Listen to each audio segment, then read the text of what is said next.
Hey there, hey friends, Ken here, your Thrifty Apprentice, and today we are going to be taking a look at the Hitoto watercolors. Now, this is the second line of watercolors released by the MeiLiang art company.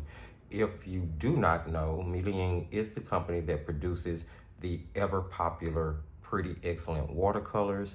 It is a pretty amazing, bright and vibrant, blendable, mixable, semi-transparent, mostly single pigment student grade paint that has kind of taken the art world over by storm, especially the YouTube art world.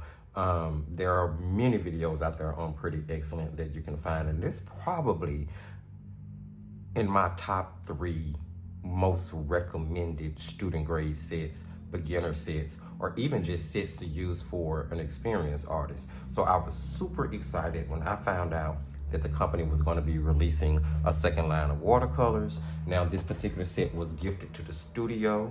I did not purchase this out of my own pocket. However, I will be giving my complete honest opinion about them, but I did want to let you guys know I didn't purchase them in case that makes a difference to you. Now, the paints come in this really kind of cute retro corrugated, kind of thin box, but it's, you know, to be expected in the price point that they're in. It says Hitoto Tubular watercolors. There's 24 of them. Now, the back of the box gives all of the manufacturing information.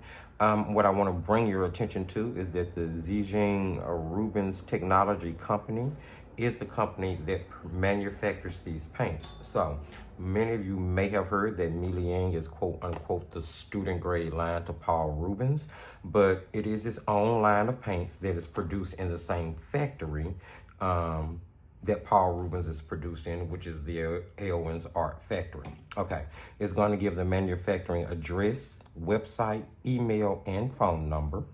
It does let you know that the paints are not recommended for anyone under 3, and that's pretty much all of the information that's presented on the actual box. Now let's pop this open and take a look on the inside. Nothing on the top of the lid. You're gonna get this foam covering your tubes, and then you also get a brochure on the inside. Now the brochure is gonna give you the complete range. Although there's only 24 in this set, I believe the complete range is 36. If I'm not mistaken. So there are some other tubes out there. I have not seen a 36 count set available as of yet, and I do not know that you can order them open stock from anywhere, because after doing the research, the only place I've really been able to find them available for sale is Amazon. Okay, there's a lot of, you know, advertisement information presented, because I did kind of read through this already. That kind of repeats itself. So I'm just gonna flip it over on the back and read this one little synopsis, because it kind of incorporates everything that's in the brochure. The Hitoto series watercolor pigments are all made of pure, genuine powder with excellent light-fast resistance. The color saturation is high, the transparency is good, the halo diffusion effect is good, the color mixing is natural and uniform, stable and delicate, and the creation is smoother. High quality aluminum material, tubular seal, more convenient to use, exquisite design, and meticulous attention to detail is how they're advertising the paints. So let's take a look here at the tubes. The paints or the tubes come inside this plastic tray, which is just inserted into the bottom of the corrugated box. You can remove it, there's nothing there. And the tray itself, you know, it's actually pretty sturdy to hold 24 12 milliliter tubes of paint, plus the weight of the aluminum as well, right? Okay, let me pop this back in here and we will take a look at the tubes. So you get a nice array of colors, 24. Of course, they're watercolors, so they can be mixed, and we'll be looking at that a little later. The tubes themselves are kind of straightforward. I love the fact that they follow through with the same kind of retro design from the front of the box to the brochure to the actual tubes. Really cute. You can see the color swatching for each color that you're getting as the variation to the kind of brownish orange background color. And for the most part, you can kind of see them all. The orange is a little hard to recognize because of the color of the background, but outside of that, pretty cute presentation, I would say. So the tube itself does say Hitoto. It's going to give you the stock number for the color as well as the color name towards the front of the tube. The back of the tube is going to confirm that it's made in China, let you know again that it's 12 milliliters. It gives the color pigment number, the transparency, as well as the light fast ratings according to Aowen's art. Now, great that all of the relevant artist information is presented, and right off we already can, assume that this is a student grade paint since it's from MeiLiang. So I really appreciate the fact that they do present the relevant information with all of their products. Now, there is a screw off top here that removes pretty easily, and there isn't anything covering the neck to get to the paint. So we are not dealing with those medicine puncture style tubes, which I'm always happy when companies do not use those, because to me, they just kind of run hand in hand with paint that is not necessarily the best quality. But that's only been my experience now. Okay, so that's kind of what you see is what you get. What I will say I noticed before I even started to swatch, as I was paying attention to the tubes, is that of the 24 colors, more than half of them are single pigment. And that is the same thing that they kind of did with their first line of paints, the Pretty Excellent. A lot of those are single pigment colors for them to be student grade, which is something that I think should be praised, something we should take note of. So each tube did pan up pretty well. The consistency was pretty much the same across all 24 tubes. Now I did put them into half pans, into this little pan that I had, this little tin I had sitting around, and then I gave the paints maybe a day and a half to dry. They all dried down with absolutely no problems. Now, because this is only my testing palette, I did not fill each half pan to capacity. But still, I didn't experience any cracking other than this lemon yellow, which did pull away from the side just a bit. But outside of that, it didn't show any reason for alarm just from the panning of things based on the consistency. Again, they dried down well, and I did find that they re-wet really well from their dried down form. Again, something that I was kind of expecting, because you get that same thing with their Pretty Excellent tubes. They dry down really well, they re-wet really well. So far everything was on par up until this point. I'm thinking to myself, oh my God, MeiLiang has done it again. So I decided to go ahead and swatch the paints, of course. And of course I did color mixing as well. So I swatched the paints on 140-pound cold-pressed acid-free cellulose watercolor paper inside my student-grade swatching journal, or one of my student-grade swatching journals. I put down black alcohol marker line in order to test opacity, and then once everything was dry, I transferred all the relevant information from my tubes to my swatching sheet, just for reference purposes. Now, here we can get a better view. 1, 2, 3, 4, 5, 6, 7, 8, 9, 10, 11, 12, 13, 14, 15 of the 24 colors are all single pigment. So that was very promising to me. They all swatched out really well. I did not notice that there was any like grit or what seemed to be fillers at first, but then the more the paint dried, the more in a few of them I noticed that there was a little sedimentation on the opacity test line. And then of course I went back and did a glazing layer to glaze the paints to see how they would layer, whether they were transparent enough to see the previous layer through the glaze layer. And this is where I started to notice that, okay, maybe they are a little bit more opaque than the Pretty Excellent line. I do believe that these have a few more fillers in them, not necessarily the same quality, or they don't necessarily meet that same bar standard as the Pretty Excellent paints do. Well, not in my opinion anyway. So again, nice range of colors. You're gonna get primaries that you can pull from here. You can actually pull a split primary palette from here. I love the fact that the yellows are single pigment. All of your primaries are single pigment colors, which I think is a really, really great thing. So even if you didn't want to use the convenience colors in the set, you could pull your primaries out and be assured that you're mixing with single pigments, and not just single pigments, but reliable single pigments. because if I was gonna pull primaries from here, I would use the lemon yellow, which is a single PY3, the medium yellow, which is a single PY74, the brilliant red, which is a single PR112, the magenta, which is a single PR32, the ultramarine, which is a single PB29. I would go with either the cobalt, PB29 again, which is just, and I would assume that that one has white in it, because although they are not disclosing it, there's that PB29, whatever they did to give that cobalt that consistency, I believe has white. But nonetheless, they also have a phthalo blue, which is single pigment PB15. So there are many things, and you can even expand that palette, because look at here, you got a Viridian PG7 single pigment. You can throw in your yellow ochre PY43 single pigment. You have a burnt umber PBR7, or you can go raw umber PBR7, both single pigments, and then a PBK7 for your ivory black. So literally, you can make a single pigment palette from these 24 colors. Again, really great thing.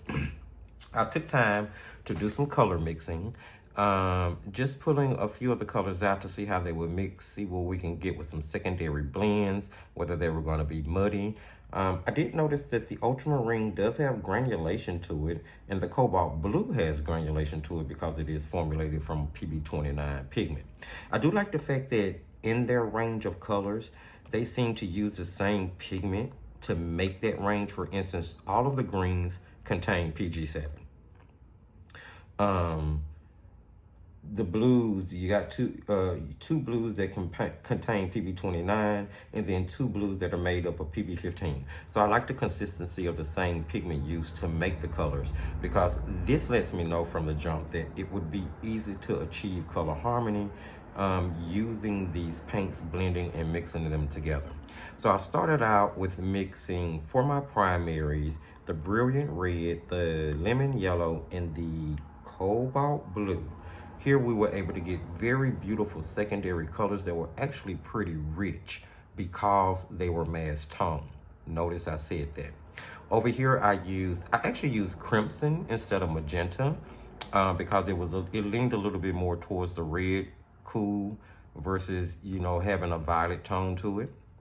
I used the medium yellow and I used the ultramarine. Again, beautiful secondary mixtures, all in mass tone. Now here I mixed a couple of neutrals. You get more of a warm, gray, maybe greenish neutral if you use your ultramarine mixed with your burnt sienna. And if you mix your ultramarine with your burnt umber, you're gonna get more of that cool, neutral, gray, almost Payne's gray leaning color. And I'm starting to realize that I actually like the neutral mix from ultramarine blue and burnt umber better than I like using burnt sienna. But that's just me personally. Now I did a flow test here. They flowed okay depending on the actual color you chose. Here the brilliant red flowed brilliantly. But the rest of the colors I tried there, that being the orange, lemon yellow, permanent green light, and I want to say it was cobalt. None of them gave me the same flow. There was a pretty wet swatch, but I will point out that unlike the swatching, the color mixing was done on mixed media paper. So that could have played a part in the flow test. I also did a salt test, and you can see here from the outer rim, they did react well to salt. So it did let me know that you could use salt for texture, or if you wanted to try to induce granulation in some of the pigments that may actually granulate, you could actually paint with salt water and they would take well to that. So this, you know, just some really good things about the paints. Now, let's talk about some of the things that I did not necessarily like. I do believe that the paints kind of break down in really watery washes. They do not hold their color saturation.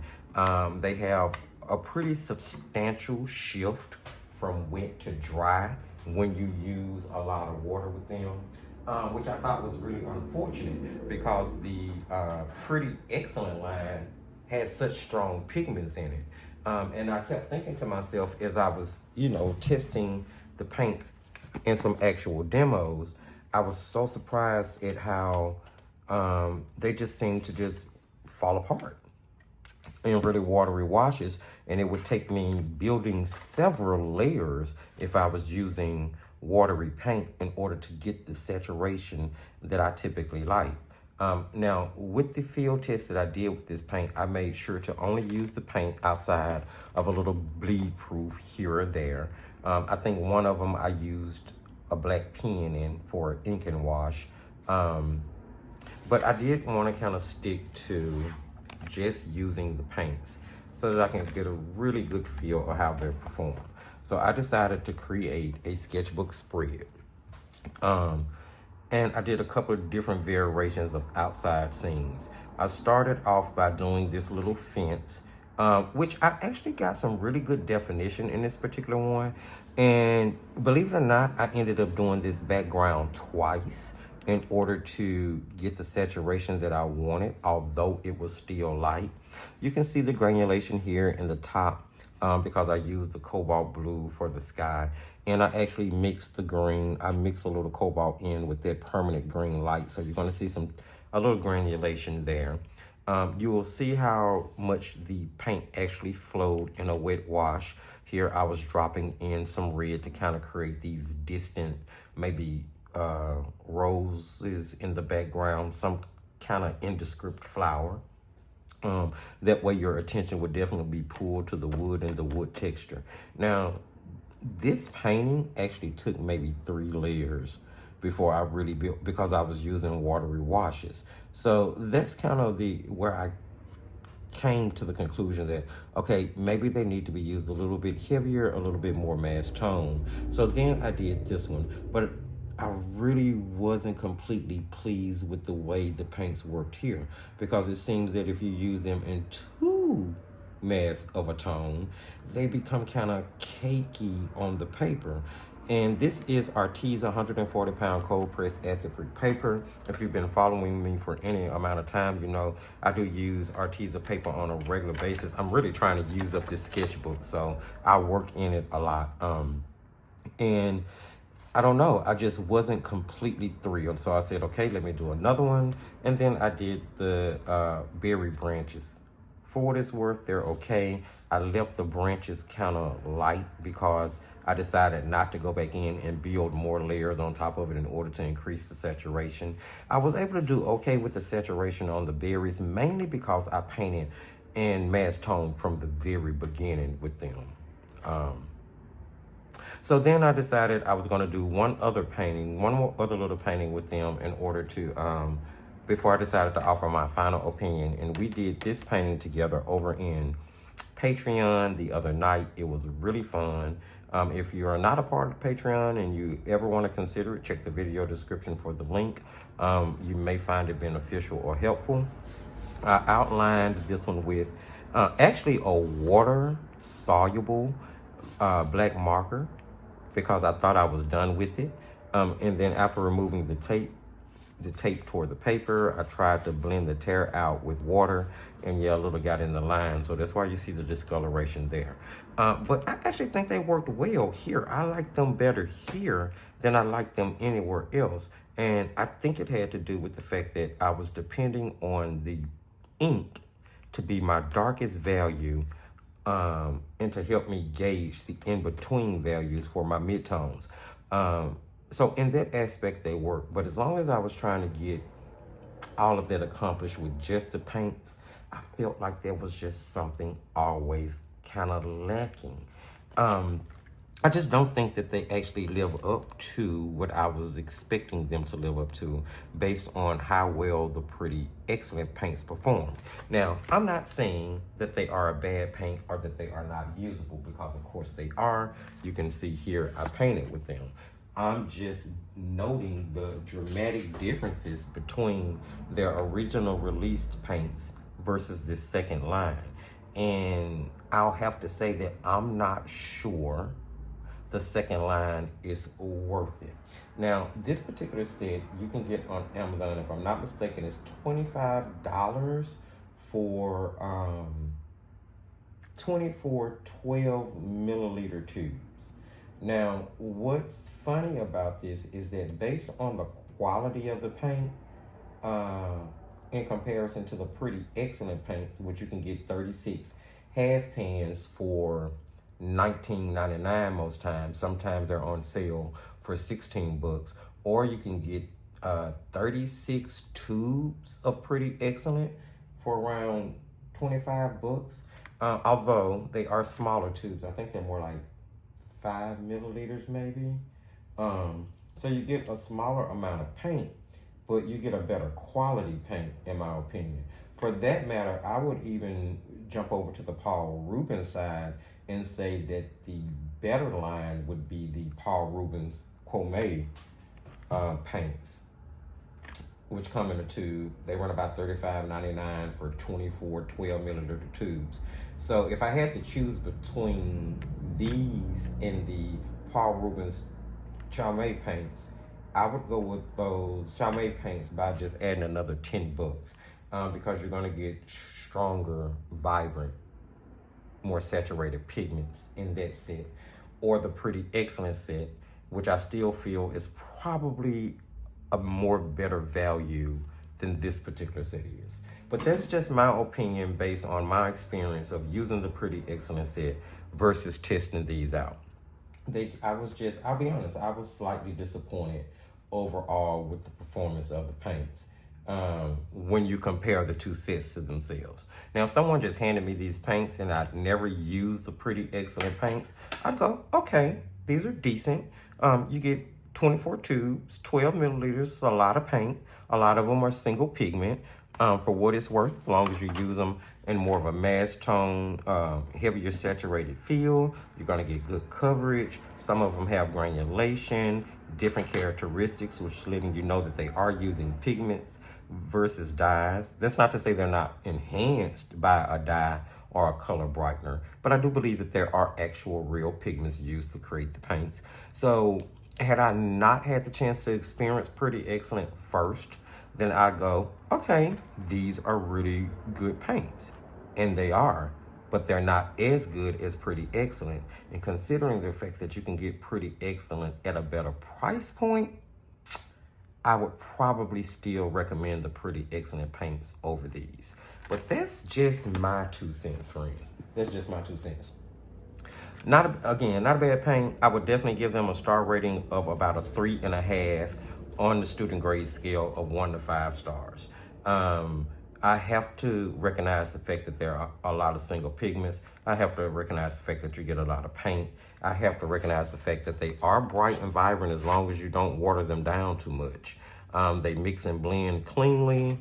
You can get very clean colors. You're gonna get reaction from salt. You have flow going on in some of them. So yeah. I mean, I just don't want you guys to think that I'm saying they're a bad paint, because I don't believe that. I just don't believe that they're as good as pretty excellent, and you can get pretty excellent more affordably. So I would still recommend going with the pretty excellent paints.